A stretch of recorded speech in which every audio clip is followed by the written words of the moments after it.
Throughout my years of deep-sea storytelling, I've seen my share of rumors, but never have the streams of mermaid footage surfaced this rapidly. From million-dollar sales to creatures desperately washing ashore. While we can't confirm anything, they are definitely chilling the online community. Let's watch and try to figure this out together. This scene is absolutely stunning. I got it from Richard with a story he claims his brother witnessed. Let's assume a location somewhere in Europe or the Americas, known for mermaid folklore. On Monday morning, fisherman assume a location in Europe or the Americas known for mermaid folklore, buzzed, pouring out to sea because of a newly appeared mermaid. In the net, she lay motionless, nearly exhausted, perhaps from prolonged contact with surface air. She was caught in a fisherman's net, and he publicly declared his intention to sell her. That's the first hard-to-believe detail, but don't jump to conclusions, because what followed was even more horrific. The bids kept climbing, peaking at $5 million, priced by a major shipping magnate. But just a few seconds later, the motionless mermaid in the net suddenly became frantic, struggling fiercely, and the flimsy netting couldn't contain that power. Just like that, to the shock of all witnesses, the mermaid quickly plunged back into the seawater and vanished. I couldn't find any evidence confirming this story as true or false. If anyone knows anything about it, please comment below. On the same day, I received another clip from an anonymous viewer. It's less than a minute, but every second holds an unbelievable truth. The setting is an old, rickety fishing boat in cold water, and right in the middle of the wooden deck, a creature is tightly bound. Here's the chilling part. Its face is eerily human-like, but the scalp and black hair are matted and slick. The rest of the body is a cold blend, pale gray skin on the belly, but shifting to a patchy, greenish color, rough like seal skin on the back and tail. It's tied with ropes, lying on its back, mouth agape, as if in a silent scream. It must have taken 2 or 3 fishermen just to control this thing. They weren't scared. They were just holding it down. It thrashed with all the strength of a creature ripped from its habitat. Is this a wild animal that was trapped and released? Or is it a $1 million commodity that we've seen people trying to price on social media? Personally, I hope the second option isn't true, because that would turn a legend into a commercial tragedy. Let's rewind time. Back in 1842, Barnum exhibited an item that astonished the entire United States, the Fiji mermaid. It wasn't a living creature, but an elaborate hoax. Japanese fishermen created it, combining the torso of a fish and the head of a monkey, and sold it to a sailor. Eventually, it fell into the hands of Captain Samuel Barrett Eads. Let's pause here. Eads paid $6,000 for it, which is over $100,000 today. He didn't have the money. He borrowed from the ship's expense account, risking everything in the hope that exhibiting it would pay off. Eads displayed it in London. At the Turf Coffee Shop, hundreds of customers flocked every day. They paid to see what they desperately wanted to believe was real. But then, the truth, always cold, surfaced. William Clift of the Royal College of Surgeons examined it and declared it a fake. It was taken down in 1823. The public knew it was a deception. Deeper inland, we're in Russia. This is a blurry video, true to the tradition of mysterious footage, but it offers an unexpected detail. In that fuzzy frame, the first thing that catches you is the movement. A fishtail swimming with perfect fluidity. Not the awkwardness of an ordinary fish, but the elegance, almost a dance, exactly how we imagine merfolk in the legends.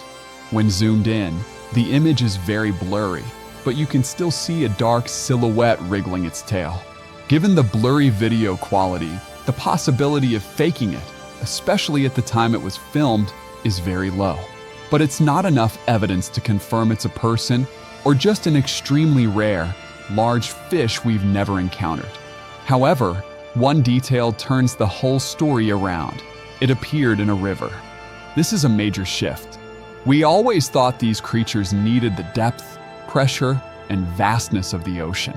But its appearance in the river suggests that strange, mysterious things don't have to be in distant places, dense old forests, or the deep ocean. But there are also mermaids so beautiful they are brought out for auction. We see a creature that is ridiculously beautiful, a blonde mermaid, with a tail glittering as if gilded. But that sparkle isn't joy, it's sheer panic. She is being hauled up, not accidentally netted, but deliberately pulled up by the fisherman you described as gloating, ecstatic. No fear, not an ounce of amazement at a creature stepping out of legend. They just see a commodity, and that is what makes me feel the coldest. You are right. When you scroll down to the comments, you don't see biological curiosity. You don't see calls for protection. You see valuations. $1 million, $2.5 million, even up to $10 million. Whether this video is fake or real, it captures the most gruesome truth about humans. If merfolk were real, we wouldn't study them. We wouldn't protect them. We would hunt them. The next video opens at the Kager Trench. The name says it all, deep trench. The water here is soul-freezing cold. It's dark and damp, but you can clearly hear the sputtering engine and a dry thud as the net surfaces. That's the sound of something that doesn't belong on the surface trying to escape. When it slams onto the deck, it's nearly 10 feet long, folks. Silver skin, grayish. The head is bloated, not from water pressure, but because it's its structure. But the most haunting detail, according to Hacken, a seasoned seaman, is the mouth. Not a shark's jaw, but a serrated circle, like a living mechanical tool, designed to suck, to tear at lightless depths. And those fan-shaped bony struts flapping. Just think, a creature that lives at thousands of feet of pressure, dragged up, and it still has the strength to shake a whole fishing boat. When the lights shine on it, it doesn't react. But when they touch it, it emits a small hiss, a hiss of primal indignation. The captain did the right thing. Throw it back. There are things you shouldn't keep. This ancient creature quickly taught them a lesson. The ocean doesn't like to be disturbed. Shifting to the tropics, Mindanao, the water is warmer, but the mystery is clearer and scarier. The clip is only 15 seconds, but it's tinder for skepticism. When the camera pans down to the deck, you see it right away. It takes up the entire planking. Not a fish, a long body. The upper part seems to have arms. The lower part is a large tail, but not elegant. It's sinewy, greenish-gray, and mottled. What makes me rewatch it is the face. Black, tangled hair, wrinkled skin, but the open mouth and sharp teeth. It doesn't look like someone waterlogged. It looks like a creature living in eternal darkness. And the glowing yellow eyes, like a biological sensor, staring straight into the lens. The fishermen back away. They are scared. They realize this is what they've heard about in local legends. The thing that tears nets, the thing at the bottom of the Zamboanga Sea. Its bone structure is a contradiction. Human, but wrapped in the gelatinous scales of a deep-sea creature. This footage raises a moral question. When we catch something with a human form, but the soul of the ocean, what are we supposed to do? Well, this is an entirely different event. The White Marlin Open, Ocean City. Money, glory, and a giant bluefin tuna. 640 pounds. $1 million in just 20 minutes of struggle. The bearded guy steps onto the stage, his eyes still wide with adrenaline. He didn't know what he had just pulled up. $1 million. That's every fisherman's dream. That's the incredible power of the bluefin, a swimming machine, a creature of muscle, speed. But pause. This story, though not directly about merfolk, is about the value we place on marine life. $1 million for a fish. How much for an unknown creature? And that's the subtle message of this footage. We honor the strong, the large, the profitable, and the weak, strange, commercially worthless creatures. What do we do with them? Is it possible that if this merfolk could fetch $5 million, we would hunt and transform the ocean forever? Back to Palawan. The water is crystal clear, but it harbors a creature that is completely out of place. This fisherman is checking his net, and suddenly a head pops up. Nothing from those shallow waters could prepare you for this image. The mouth is wide open, not normal teeth. White, sharp teeth, layered like a biological paper shredder. Black, bulging eyes, typical of deep-dwelling species. The behavior is strange. It doesn't attack. It swims around, surfaces its head as if observing. It's assessing the fisherman. It knows who the fisherman is, what he's doing. I like to speculate on this. How does a creature from 1,600 feet of depth appear in clear, shallow water near a boat? There are two possibilities. Either it's sick or it chose to surface. It violated the rules of nature. And that is the scariest thing. Next destination, Monterey, California. Cold, foggy. This time, it's not just seeing, it's struggling. The scream in this video gives me the chills. It's tearing the net. Back off. The fishermen aren't screaming because of a shark. They're screaming because of a 5-foot-long creature with thick silver scales, but with arms. This creature doesn't just thrash like a fish. It tears the net with 2 small, wrinkled arms. The immense strength of a trapped creature. And the black eyes, half open. They aren't vacant. They are watching. They are planning. And here's the notable thing. The reaction of the local fishing community. They didn't call the Coast Guard. They commented, "Don't keep this creature. The sea will take it back." This is a curse, a taboo. The obsession here isn't the fish tail, but its shrieking and the primal fear it sows on the deck. And at Naples Harbor, while happily fishing, the man reeled in a strange creature. This is a form of pufferfish, but it's not ordinary. It's so large it's compared to the entire front bumper of a car. The teeth are large and exposed like human teeth. That's the key point. And rows of sharp, thick spines standing straight up. Experts call it a giant puffer or a rare variant. But its strangeness leads to a familiar question: value. If it's rare, its value could be up to tens of thousands of dollars. This story is the perfect bridge. We see the bizarre, but our first reaction is to price it. Even if it's a biological miracle, a rare evolution, we still measure it in money. This is the story that made me think the most. 1995, a commercial fishing vessel. A giant creature towed into port. Everything was normal until the authorities showed up. No congratulations. No press. Only absolute, cold silence. They declared it property of the Russian military and immediately imposed a lockdown. Dissected. Destroyed. No report. The silence is abnormal. What was it? A biological weapon? A creature found in disputed waters? Or was it just too clear a proof of an unknown species? This exclusive photo is all we have. A blurry shadow of a hidden truth. Whenever there is government silence, my belief in the legend increases tenfold. The next footage makes my heart ache. The entire beach in Sri Lanka.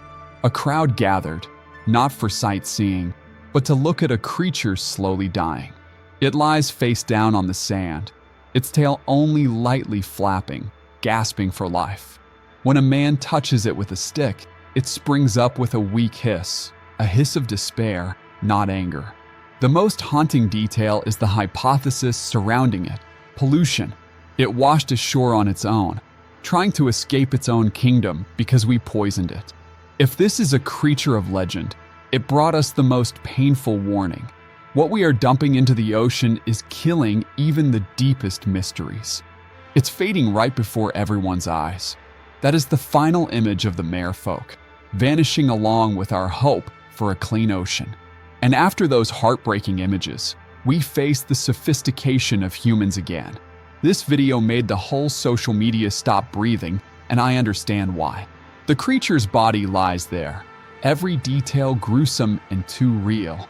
The tail faded yellowish brown, the spine protruding, the upper body desiccated. It's terrifyingly perfect. And then the truth is revealed. It's a model, a work of art, prepared for a museum of mythical creatures. But here is what I want you to ponder. Why is a fake model so haunting?